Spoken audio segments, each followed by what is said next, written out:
നീതിയുക്തമായി പെരുമാറണമേ. ഒരാളും അനീതിയോടുകൂടെ പെരുമാറപ്പെടരുത്. ഒരാളോടും ബഹുമാനക്കേടുണ്ടാവരുത്. ഒരാളുടെയും മനസ്സിനെ വ്രണപ്പെടുത്തുന്ന രീതിയിൽ നിലപാടുകൾ ഉണ്ടാവരുത്. ഇന്നല്ലാഹ്, തീർച്ചയായും അല്ലാഹു ജല്ല ജലാലു യുഹിബ്ബുൽ മുഖ്സിതീൻ, നീതി ചെയ്യുന്നവരെ ഇഷ്ടപ്പെടുന്നവൻ തന്നെയാണ് അല്ലാഹു. അല്ലാഹുവിന്റെ മഹബ്ബത്ത് അവർക്കുണ്ടാകും.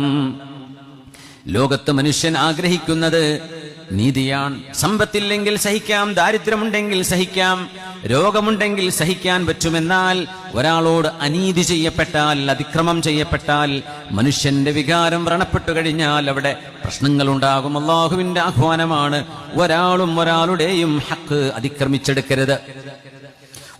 ഒരാളുടേതും എന്റേതാണെന്ന് പറഞ്ഞ് സ്വന്തത്തിലേക്ക് വലിച്ചെടുക്കരുത്.